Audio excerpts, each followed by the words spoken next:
इस वीडियो में जो है एक मैथ का प्रॉब्लम करने वाले हैं जो बेसिकली फंक्शन चैप्टर का है, और फंक्शन के साथ साथ इसमें फंक्शन प्लस पी एंड सी का भी यूज होगा। तो चलिए सीखते हैं। सवाल क्या है पढ़िए और ट्राई भी कर सकते हैं। Let f x equal to 3x/4 + 1 and f exponent इसका दिया n +1 x f into f to power n into x where n greater than equal to 0 and n belongs to natural number. If limit n tending to infinity f to the power nx बराबर lambda the number of positive integral solution of the equation this. तो basically हम जो पढ़ रहे हैं इसका मतलब क्या है, ये f n x f to the power n + 1 इसका मतलब क्या है समझा रहे हैं। देखिए जैसे f to the power n x का मतलब है कि आपको f को n बार लिखना है, ऐसे f of कितना बार, n बार, समझ गया ना, n बार लिखना है, लिखते जाना है इस तरह से, और बीच में आएगा कहीं पर x अप टू n बार लिखना है। अब जितना बार n दिया रहा है उतना बार लिखना है। जैसे लिखे f1 लिखना है तो एक बार लिखना है सिर्फ fx। f2 लिखा है, इसको कितना बार लिखना है, 2 बार लिखना है। 3 लिखा है f3 तो इसका मतलब है कि 3 बार f लिखना है, समझ गया ना, इस तरह से। तो यही बात यहाँ पे है कि f to the power n क्या है, समझ गया ना। अब समझिए यहाँ पर कि उसको सॉल्व करना चाहते हैं कि n का वैल्यू जो है 1 से बड़ा होना चाहिए, 1 या 1 से बड़ा, n का वैल्यू इंटीजर होना चाहिए, और limit n tending to infinity f to the power nx equal to solve करके लाएंगे लेमडा। अगर हम लेमडा सॉल्व करके लाएंगे और लेमडा जो है निकल जाएगा यहाँ से, the number of positive integral solution of the equation this a + b + c equal to 2 lambda. तो अगर हम यहाँ पर लेमडा उठाकर यहाँ पुट करेंगे तो इस तरह से कोई आएगा equation a + b + c equal to 2 lambda के फॉर्म में। अब इसको सिर्फ सॉल्व करना रहेगा। कितने तरह से a + b + c को जो है हम एक्सप्रेस कर सकते हैं, कितने पॉजिटिव इंटीग्रल सॉल्यूशन होंगे a और b और c का, ये हमको बेसिकली निकालना है। तो चलिए सीखते हैं। सबसे पहले लेमडा निकालने का प्रयास करते हैं। लेमडा निकालने के लिए हम पहले सीखेंगे कि f to the power nx है क्या। तो पहले हम fx को एनालाइज करना पड़ेगा हमको, तब हम f के पावर nx तक पहुंचेंगे। तो पहले fx के x/4 + 1। तो अगर हम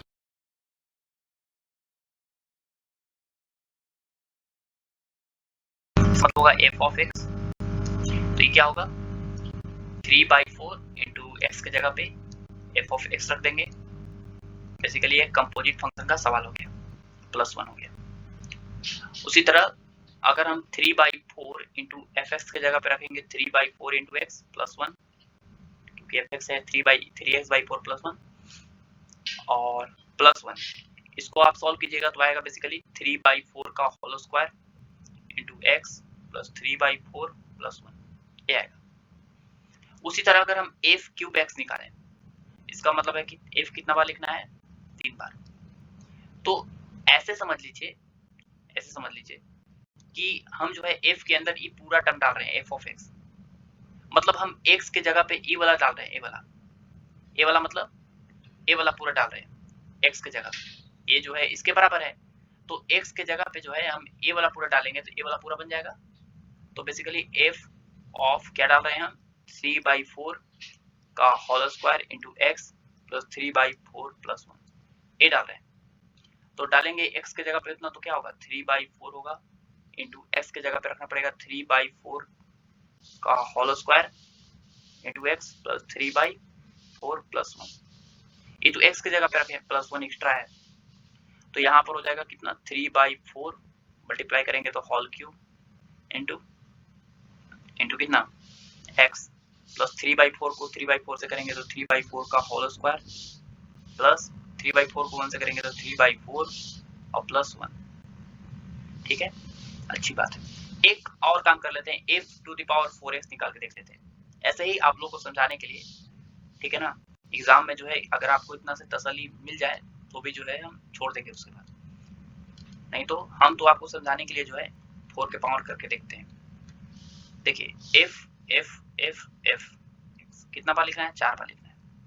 अब ध्यान से देखिए कि ऐसा लग रहा है कि ए वाला जो टर्म है, ए वाला,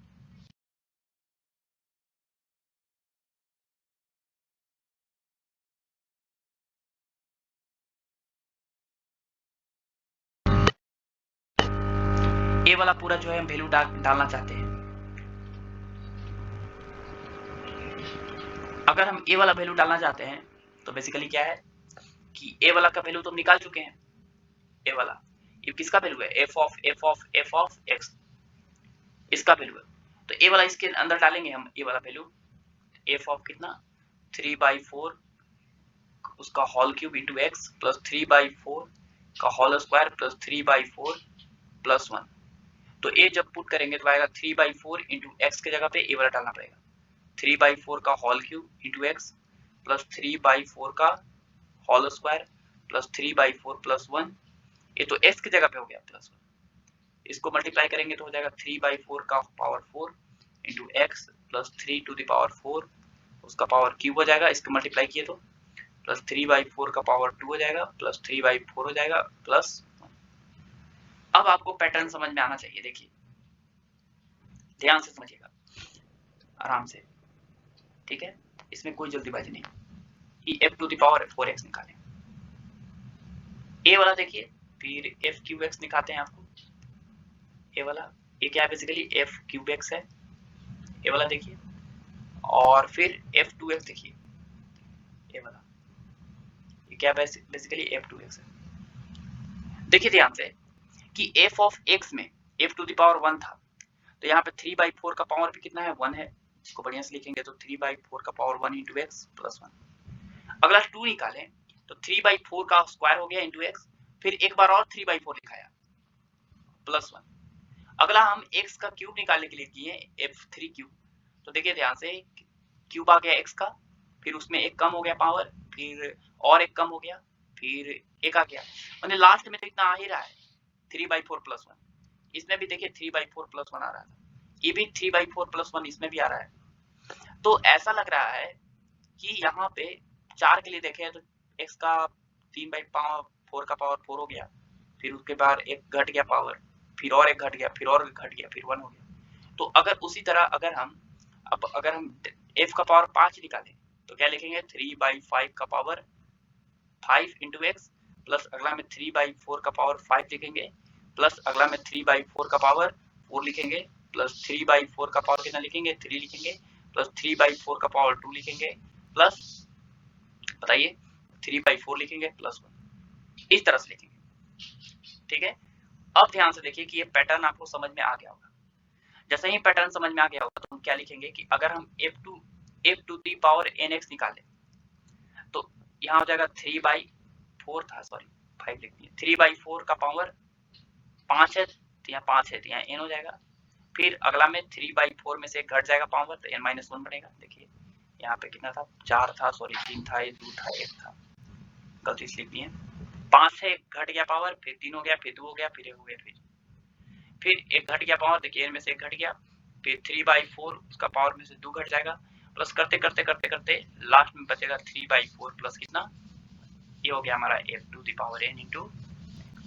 इसको थोड़ा सा और हम सॉल्व कर सकते हैं, देखिए क्या ये यहाँ से आप ध्यान से देखिए, ये वाला टर्म ये जीपी में है, कैसे f to the power nx equal to ये 3 to the power 4 into n into x plus ये जीपी में है, कैसे देखिए 1 प्लस 3/4 प्लस इधर से देख रहे हैं 3/4 का होल स्क्वायर होगा प्लस 3/4 का होल क्यूब होगा, करते करते करते यहाँ पर पहुंचे होंगे, यहाँ पे 3/4 का पावर n-2 होगा प्लस 3/4 का पावर n-1 होगा। ठीक है, ये वाला ये जीपी में है।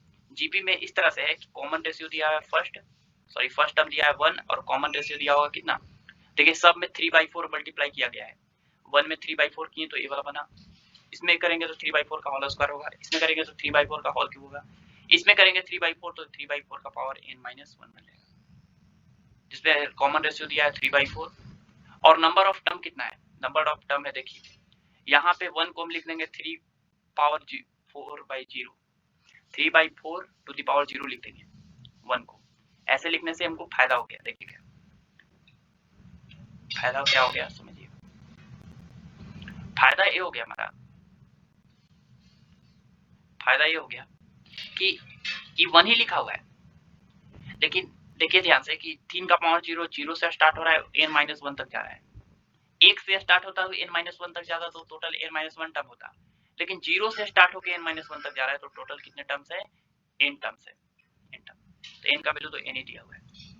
तो इसको सम करने का फॉर्मूला क्या है, तो बहुत आसान, fn to the power nx equal to 3/4 into nx plus, इसको सॉल्व करने का तरीका है first term into common 1 minus common ratio to the power n, common ratio है 3 to the power 4 by number of term है n by 1 minus common ratio 3/4।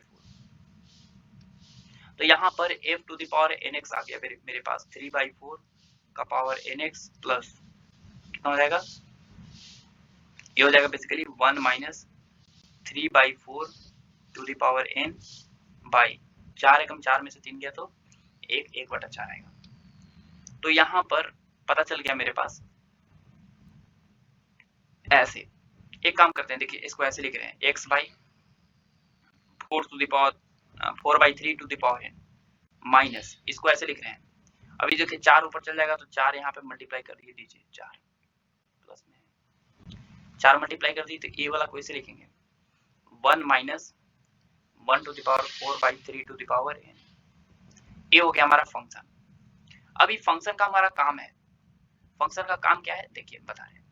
अब हमको function तो निकाल लिए, अब हमको इसके अंदर पुट करना है limit n tending to infinity f to the power nx equal to lambda, lambda का वैल्यू निकालना चाहते हैं हम।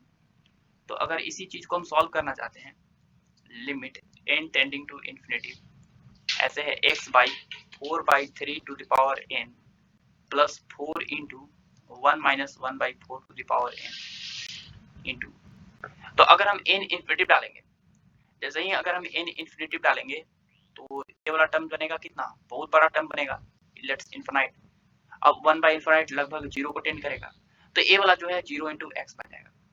प्लस उसी तरह ये जो है यहाँ पर भी इन्फिनिटी डालना पड़ेगा, देखिए यहाँ पर भी, तो ये वाला टर्म बनेगा हमको इन्फिनिटी, तो 1/इन्फिनिटी लगभग 0 को टेंड करेगा, 4 इंटू 1 माइनस 0, तो फाइनल आंसर आएगा 4। और इस किसके बराबर था, लेम्डा के, लेम्डा आ गया। लेम्डा का वैल्यू कितना आ गया हमारा, 4 आ गया। जैसे ही लेम्डा का वैल्यू 4 निकालिए हम, तो किसका वैल्यू निकालना था हमको, number of positive integral solution of the equation a plus b plus c equal to 2 lambda. तो यहाँ पर अगर हम निकालना चाहते हैं a plus b plus c equal to 2 lambda का वैल्यू, तो यहाँ पर a plus b plus c equal to 2 into lambda का value 4, a plus b plus c equal to कितना हो गया, 8 हो गया, 8 हो गया। ठीक है, ये हो गया। अब हम एक बात बताइए कि इस तरह के इक्वेशन को हम परमुटेशन कॉम्बिनेशन में सॉल्व करना सिखाए थे कि a plus b plus c equal to 8 है और हमको number of positive integral solution चाहिए। तो हम क्या करते हैं, माने पॉजिटिव इंटीग्रल सॉल्यूशन का मतलब a का वैल्यू 1 से बड़ा हो, b का वैल्यू भी यहाँ से 1 से बड़ा हो, c का वैल्यू भी क्या है 1 से बड़ा हो। कितने पॉसिबल है वैल्यू a b c के, इस तरह के a plus b plus c करने से कितने जो है पॉसिबल हो सकते हैं, ठीक है ना। जैसे a plus b plus c के कितने पेयर बन सकते हैं, 8 आ जाए, वो हमको बताना है। तो उसको सॉल्व करने के लिए जो है हम एक तरीका समझा रहे। देखिए हम जो है अगर इस तरह को दिया रहे a greater then 1 b greater then 1 c greater then 1, तो हमको पॉजिटिव इंटीग्रल सॉल्यूशन चाहिए।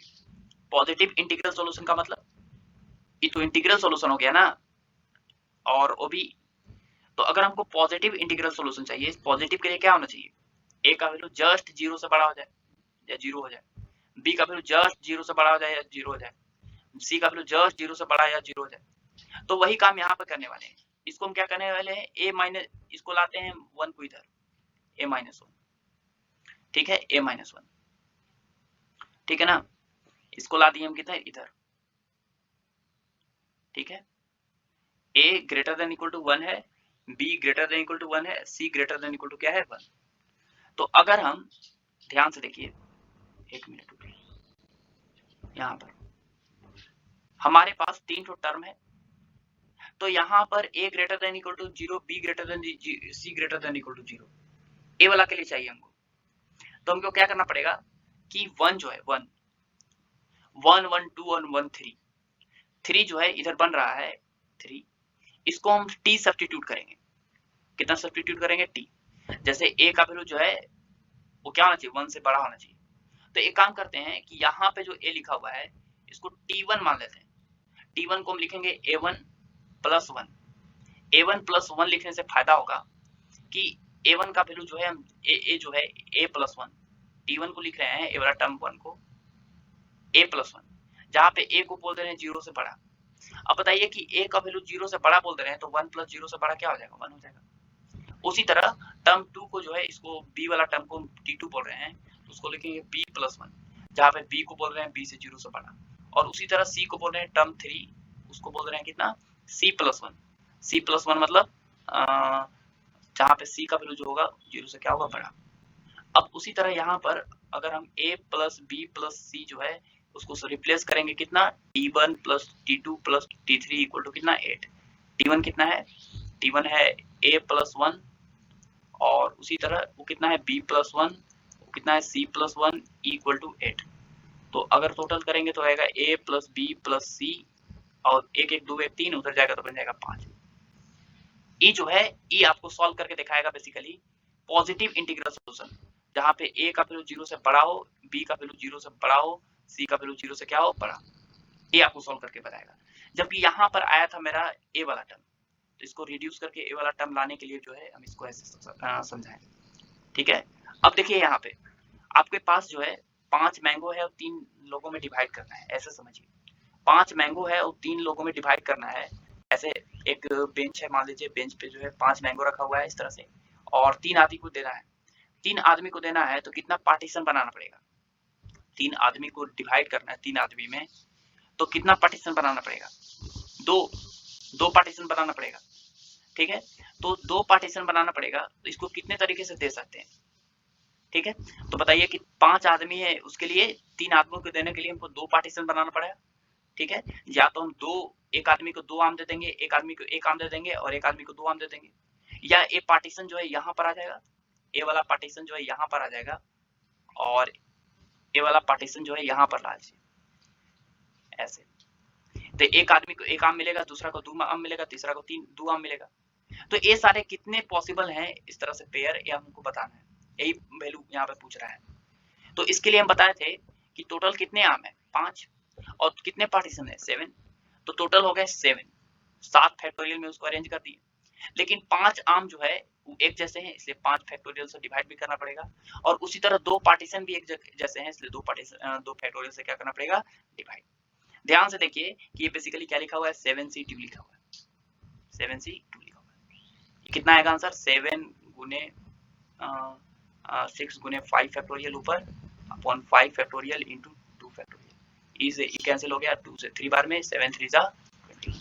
तो 21 जो है ऐसे पॉसिबल हैं जिसको हम a प्लस बी प्लस सी को अलग अलग तरीके से जो है 5 ला सकते हैं, a प्लस बी प्लस सी का भी ले लेंगे। ठीक है, तो इसका आंसर कितना हो जाएगा हमारे पास, आंसर हो गया इसका फाइनल आंसर 21 हो गया। ठीक है, तो this is the final answer 21। चलिए, ऑल द बेस्ट।